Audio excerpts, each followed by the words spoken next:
O estado de São Paulo está passando por um momento delicado. As represas que abastecem as regiões estão secando. O governo deixou chegar a um ponto extremo de ter que cortar a água da população por falta de investimento. Os bairros mais afetados são os da periferia da cidade. A Brasilândia, por exemplo, às 13 horas e 30 minutos já não tem mais água, que só retorna no outro dia pela manhã. Como os especialistas têm mostrado, o problema não é só a falta de chuva, o desmatamento, as ocupações irregulares em áreas de proteção ambiental, a falta de investimento são grandes vilões dessa falta de água. Vemos a seguir como a falta de água tem influenciado a vida das famílias em nossas cidades. Olá, eu sou Samuel do Jornal Geral do SESC e hoje estou aqui para falar com algumas pessoas de nossa escola a respeito da crise da água. Olá, estou aqui com a dona Cida. Dona Cida, no seu bairro há problemas com a falta d'água? Sim, Quais são os problemas de lá? a água diminuiu, né? O fechamento de água causa os problemas no relógio de água e também a força da água e a limitação também dos gastos, né? Você tem que gastar menos por causa da água na natureza também. E aproximadamente assim, em que horário acontece esse racionamento, essa falta d'água? Na parte da tarde, mais ou menos ali 1 hora, a água já começa a acabar, né? Então você tem que fazer tudo que você puder, a reserva de água, tudo, tem que ser na parte da manhã. Lavação de roupa e tudo, tem que ser na parte Com da isso, manhã. então, mudou sua rotina? Sim, mudou muito. Com essa falta d'água, o que aconteceu lá em casa?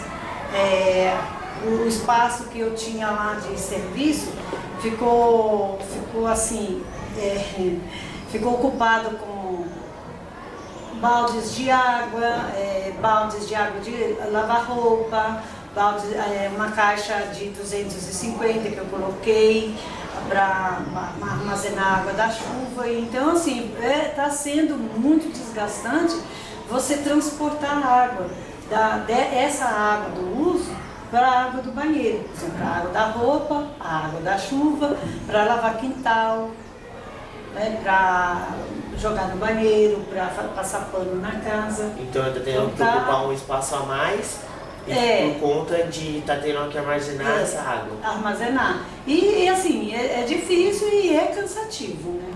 É verdade. Cansativo. Eu trabalho fora o dia inteiro. Depois, no tempo que tem, você tem que fazer todo esse manuseio. Então, é difícil. E vem alterada a conta da água da senhora? É assim, cada vez que você gasta menos água, você paga mais água. Então, tá difícil nesse sentido, né? E que eu acho, assim, por um lado é um absurdo não você racionar a água. E com água você tem que ter um uso racional dela. Mas o difícil é sustentar esse aumento absurdo, né? O aumento é grande e a reserva de água na natureza também está pouco mesmo, mas a gente vai fazer o quê? Né? Além, eu não dá para economizar mais do que eu estou economizando. Né? Meu banho é um banho rápido, né? Eu não demoro. Mas a conta veio aumentando assim, né? A gente abaixou bastante o consumo, não pela redução só do gasto monetário, mas também do gasto da água. Entendi, dona Cida. E o que a senhora acha desse momento que a gente está vivendo, tanto no Brasil, mas principalmente aqui em São Paulo? Eu acho que todo mundo tem que economizar água. Por quê? Porque a água não é só aqui em São Paulo que ela tá diminuindo o fluxo dela. A gente percebe também quando vai lá no interior, vai para outros lugares, lá de Minas Gerais, por exemplo, que a água já tá diminuindo nas bicas d'água, na água corrente, já não tem aquele fluido grande de água. Então você tem que economizar mesmo. Só que eu acho que o governo não é por aí que ele vai ficar enfiando, né, aumento. e porque precisa de investimento. E quando tinha bastante água, que eles também recebiam e não investiam. Então a senhora estava falando assim de um planejamento, não foram foram planejados antes, porque não cuidaram disso antes para não acontecer isso agora. E a água doce no planeta, ela é pouco em relação ao número de população. Então o que eles têm que fazer? Eles têm que ter um cálculo que assim, daqui a alguns anos vai ter mais gente na Terra habitando, ou em São Paulo. Vamos falar de São Paulo, de Brasilândia. Quanto que não aumentou a população da Brasilândia? Né? E Sabesp investiu? Que tá. Né? Não investiu o necessário. Enquanto estava dando lucro para eles não investiram.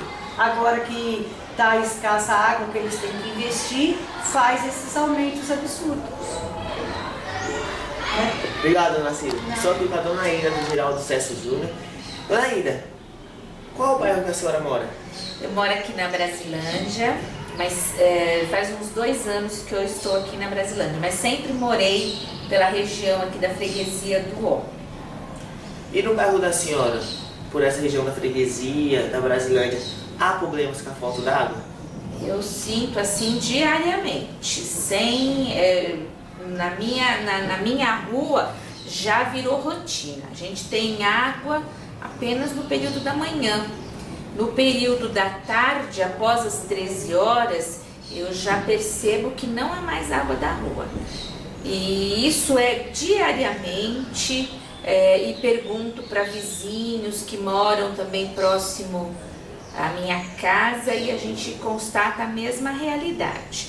E isso não é de hoje, já tem cerca de 1 ano que eu tenho percebido esse racionamento. Percebo porque na hora de você fazer as tarefas de casa, que você precisa de água, você acaba às vezes ficando sem ela para poder realizar. Aí a senhora citou os moradores. Como a senhora e os moradores lá do bairro da senhora lidam com essa falta dessa água? De que jeito vocês conseguem sobressair desse racionamento que estamos vivendo? Então, é muito difícil, porque nós não fomos acostumados a ter esse hábito de fazer a economia necessária que se faz necessário hoje, né? Mas o que a gente tem feito? Coletando água da chuva para fazer aquelas tarefas menos nobres, né? Que é lavar quintal, lavar carro, banheiro, aquelas coisas que você não precisa de uma água tratada, né? E lavar a roupa, a gente também tem que fazer o acúmulo da água em alguns recipientes para poder ter quando for necessário. Eu percebo assim que o relato das minhas vizinhas são muito semelhantes a esse meu. A grande maioria hoje, quando chove, né, porque a gente também tem vivido um período de estiagem grande, faz a coleta da água da chuva, a água da máquina de lavar geralmente usa para lavar quintal e esse tipo de tarefa. E também algumas pessoas que converso, também até a água do banho, né? Estão tentando acumular para não ter problemas futuros de falta d'água. Mudou a rotina da senhora? Como tem sido a rotina da senhora com essa falta? Muda, né? Porque quando você tem água sem restrição, a tua vida, se eu quisesse lavar a roupa à noite, eu poderia algum tempo atrás. Hoje eu já não posso, porque eu trabalho o dia todo. Então eu tenho que deixar essa tarefa para os finais de semana, que é os únicos dias que eu estou de manhã na minha casa, onde eu percebo que tem água, que dá para lavar uma roupa, dá para ter essas outras atividades que gastam mais. Então assim, houve uma mudança na minha rotina. Ao invés de utilizar o tempo, né, que eu tinha após a chegada do trabalho, hoje isso fica para os finais de semana, que acabaram ficando muito cheios de atividade. Você não para, só trabalha no final de semana. Aí então meio que cortou os privilégios, né? Então, É. final de semana que era tempo da senhora passear, sei lá, ficar com o esposo da senhora, com a sua família, a senhora vai ter que tratar de tarefas de casa. Que antes a senhora tratava na semana, Isso. para final de semana ficar mais tranquilo.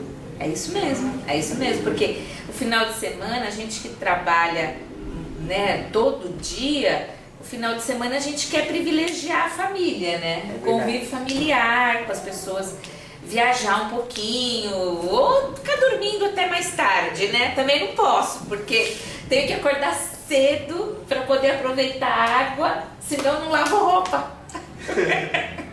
Aí é um absurdo, né? Aí- Você não tem o prazer nem de dormir um pouquinho mais no final de semana. É complicado. E assim, a gente fica chateado porque esse, é lógico, é só o pontinho, né? Uma pontinha do iceberg, porque o que vem futuramente é muito pior.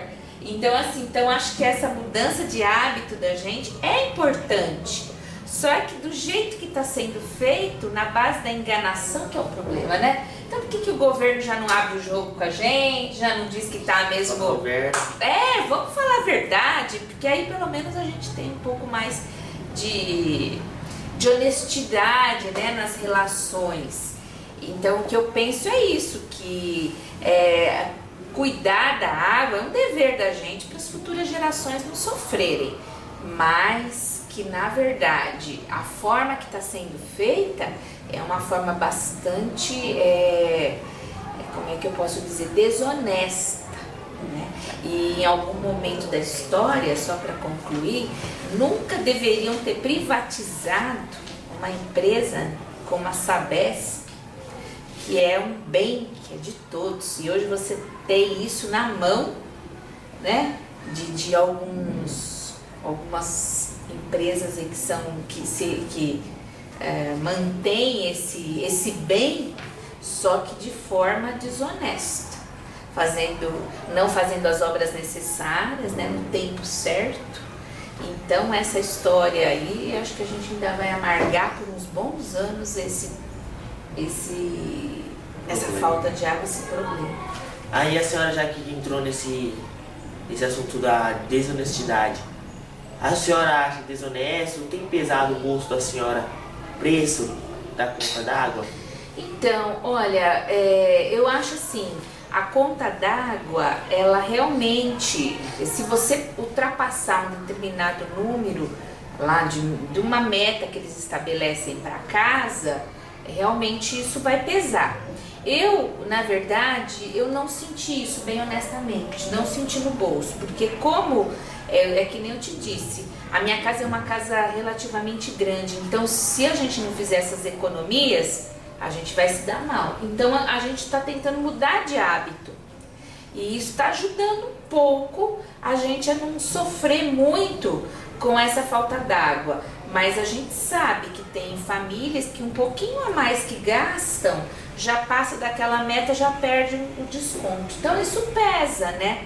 Isso pesa bastante, claro, porque você tudo vai refletir no valor que você paga, aquilo que você tem como o seu planejamento familiar, o seu orçamento, né, de vida mesmo. É verdade. Quero agradecer a presença da senhora, tá bom? Obrigada, viu, Samuel? Parabéns. Olá, estou com a Stephanie. Estamos aqui para falar um pouco sobre essa crise da água. Stephanie, no seu bairro, há problemas com a falta de água? Sim.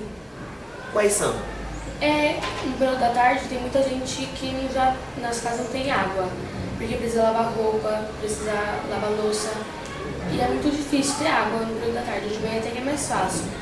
De manhã, então, é mais fácil. É. Agora, à tarde, então você está falando que o período da falta de água acontece na parte da tarde. Então é o período que as pessoas mais precisam, que tem roupa para lavar, tem louça, tem uma série de coisas, tem que lavar quintal, pegar a sujeirinha lá do cachorro, né? É complicado mesmo. E não sei se na sua mudou a rotina ou mudou mais na dos seus pais? Mudou mais dos meus pais, porque meus pais, eles trabalham, então eles precisam mais do que eu. Aí à tarde, como minha mãe trabalha, ela tem que tomar banho na hora que ela chega e não tem mais água. Aí já não tem mais. É. Aí sofre com isso. É. Na sua, pra você particularmente, não mudou tanto. É. Agora na vida dos seus pais, Sim. já pesou bastante, né? E nessa crise e tal, os seus pais, eu imagino que você trabalha. Que você não trabalha. Você trabalha? Não. Você não trabalha. Seus pais? Sim. Seus pais sim. E eles têm falado, comentado com você alguma coisa sobre essa crise, sobre o aumento do valor da conta d'água? Não, comigo não, mas eles, entre os dois assim, sim, eles comentam bastante. Eles vivem falando, né? É. Você pode me informar, assim, dar a sua opinião sobre esse momento que estamos vivendo aqui em São Paulo, principalmente no nosso bairro de Vila Brasilândia?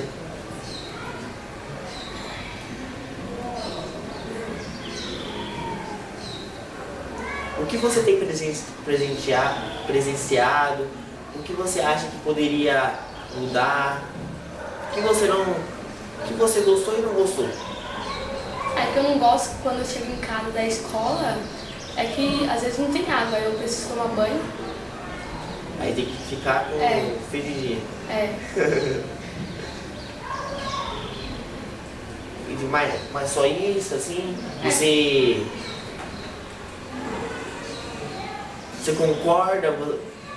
concorda com os planejamentos que foram feitos, com a forma que foram tratada a água e essa empresa Sabesp? Sim.